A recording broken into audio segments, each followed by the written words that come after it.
expand a little bit on your thoughts on how things went down? The fight sucked. I don't know how to expand on it anymore. I mean, nobody can win or lose a fight when a guy is running around in circles. He was literally running.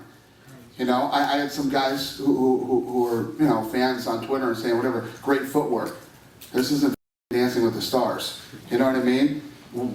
You can't win a fight by running around in circles. It's not how fights are won. Competing in a UFC main event is a tough spot to be in. It's a moment where the pressure is at its highest. Any number of factors can contribute to a fighter underperforming, whether it's due to the immense stress, a tough opponent, or simply having a bad night. And while many have shined bright under the spotlight, there have been a few occasions where fighters simply failed to move the excitement meter, whether that was due to their own performance or even factors outside of their control.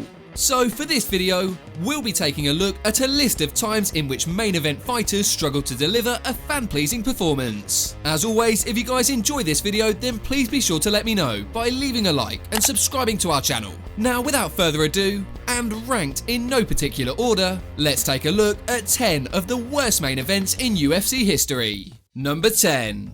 Anderson Silva vs Demian Maia.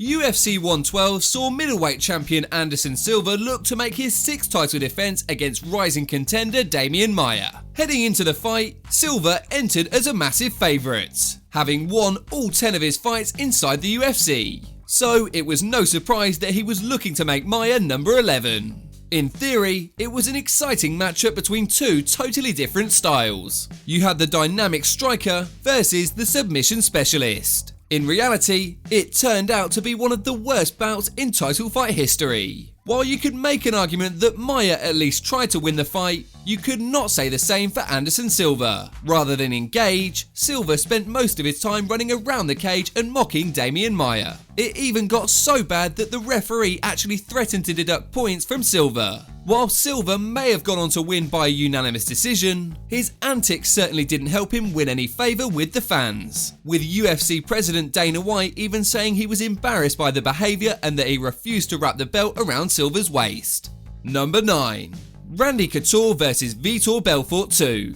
This is one of the few selections on this list where neither fighter was at fault for their disappointing main event. After capturing the light heavyweight title from Tito Ortiz back in 2003, Randy the Natural Couture was set to make his first title defense against VITOR Belfort. Heading into the fight, VITOR was coming off of an impressive first round knockout over Marvin Eastman, and was eager to take his chance to dethrone Randy Couture at UFC 146. Unfortunately for everyone who was watching, the fight didn't even make it past the first minute, as just 49 seconds in, VITOR Belfort threw a strike that ended up slicing Couture's left eye. According to doctors, VITOR's glove had sliced right through Couture's eyelid, causing blood to pour into his socket. As a result, the fight was immediately stopped, granting VITOR the win. It was a devastating ending that saw VITOR Belfort lay claim to the heavyweight title. Luckily, the two were able to run it back a few months later, with Couture winning the fight in a dominant fashion.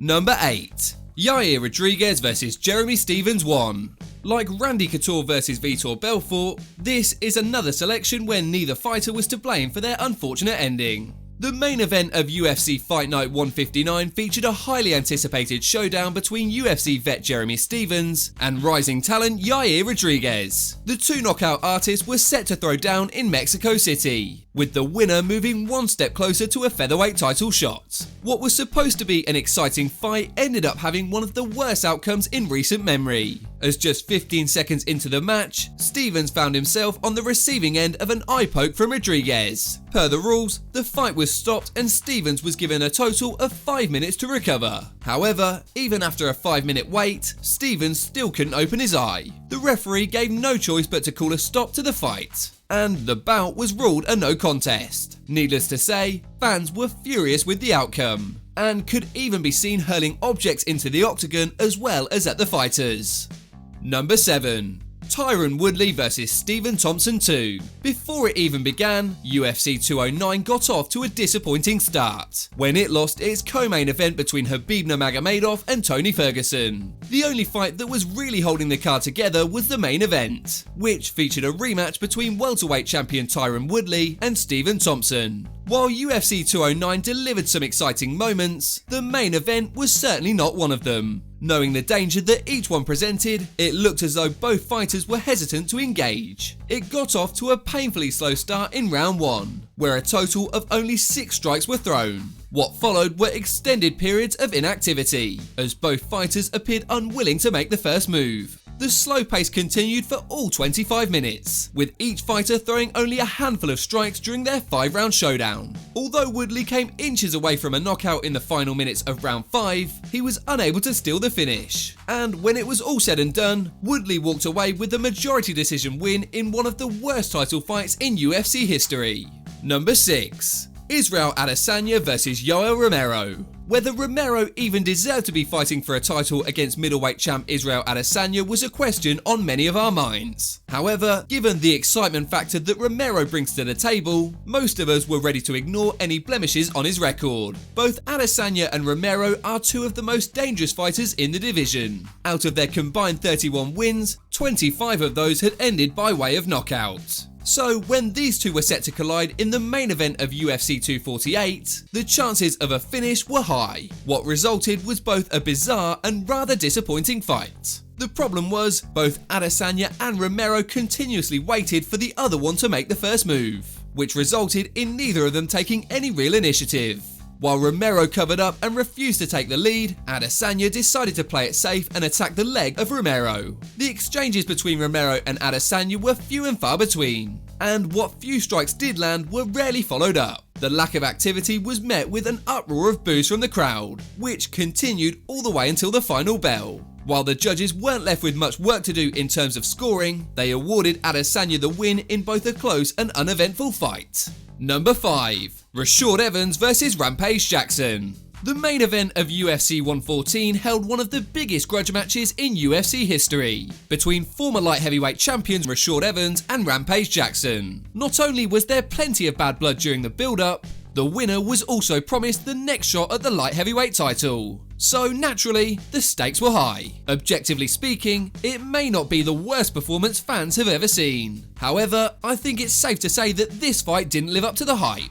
What was expected to be an exciting stand-up war turned out to be a lackluster battle for position. A somewhat disappointed audience booed the fight several times, as Evans spent a good portion of his fight simply controlling Jackson against the cage, without doing much in terms of damage. Overall, Evans dominated the first 2 rounds, whilst also surviving a vicious flurry from Rampage in round 3. It certainly wasn't the flashiest fight, but the strategy allowed Evans to earn a decisive win. In terms of pay-per-view numbers, the event did exceptionally well, but as for the fight itself, it was severely lacking in the action that fans had hoped for. Number 4. MAYNARD vs Clay Guida. UFC on FX4 featured a highly anticipated showdown between fellow lightweights MAYNARD and Clay Guida. Prior to the match, both fighters were coming off of a loss and were eager to get back into title contention. This was especially true for Gray, who had just suffered his first career loss at the hands of UFC champ Frankie Edgar. While both men have been known to put on fight of the night performances, this was unfortunately not one of them. There was a fine line between managing distance and simply avoiding a fight, and Clay Guida appeared to do the latter. The majority of the fight saw him constantly backpedaling in an effort to avoid exchanges with Gray, who was known for his heavy hands. The unusual approach even caused a stern warning from the referee. Meanwhile, a frustrated MAYNARD actively tried to hunt Guida down, even going so far as to drop his hands and invite Guida to come forward.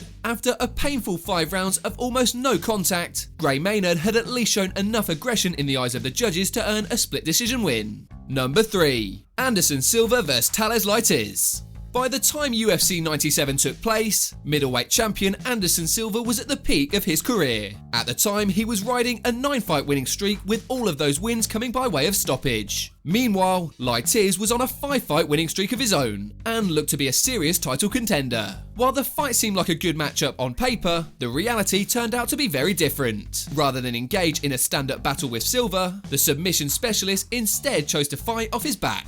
The only problem was, Silva wasn't going to do that. LEITES repeatedly fell on his back, hoping to lure Silva into his guard. Of course, Silva refused, and was content to keep the fight on his feet. Neither of them seemed keen to engage in the other's area of expertise, which was met with plenty of slow moments. After 25 minutes of very little progress, Silva picked up a unanimous decision win to secure his 5th title defense. It was by far one of the most disappointing title fights in the company's history. Number 2. Tyron Woodley vs DEMIAN Maia. Technically, this wasn't a main event. However, since the actual headliner between Jones and Cormier was overturned to a no contest, we thought we'd give it the go-ahead and add this one to the list. Following 2 razor-close fights with Stephen Wonderboy Thompson, UFC welterweight champion Tyron Woodley was set to make his 3rd title defense against jiu-jitsu specialist DEMIAN Maia. Given his elite grappling experience, it was no secret that Maia's game plan was to get the fight to the ground. Unfortunately, this plan would be completely shut down by Woodley. Honestly speaking, the takedown attempts were the only real significant part of the fight. Despite attempting a massive 24 takedowns, Woodley managed to stuff them all. Beyond that, virtually nothing else happened. While Woodley did manage to hurt Maia on a couple of rare occasions, he didn't really offer much in terms of offense. For the few strikes that Woodley did land, Maia landed even fewer. There was so little action that they even set the record for the fewest number of strikes thrown in a 5-round fight. It even got so bad that the crowd began chanting, "This is boring," during the final round. It definitely wasn't pretty, but in the end, Woodley was given the win by a unanimous decision. Number 1. Frank Mir vs MIRKO Krokop. It may seem strange that a fight ending in a sensational knockout would make a list like this, but if you've ever watched it from start to finish, then you'll understand why. The headliner for UFC 119 saw former Pride Grand Prix champion MIRKO Krokop take on former UFC heavyweight champion Frank Mir. Given their resumes, most would assume that they would deliver an action-packed fight. Oddly enough, both of them seemed hesitant to engage. This was specifically true of MIRKO, who only landed a total of 8 strikes during the first 2 rounds of the fight. For the most part, MIRKO and Frank were content to keep their distance and circle the cage, while occasionally clinching against the fence. At times, it seemed like more of a staring contest than an actual fight. Understandably, fans were extremely unhappy to say the least, and could be heard loudly booing during several moments of the fight. It wasn't until the very last minute that Mir connected with a devastating knee that rendered Krokop unconscious. But even that wasn't enough to redeem the first 14 minutes. Due to how badly the fight went, Frank Mir wasn't even given the knockout of the night bonus despite having the only knockout on the card. As always, if you guys enjoy this video, then please be sure to let me know by leaving a like and subscribing to our channel. Apart from that, thanks so much for watching guys, and I'll see you on the next video.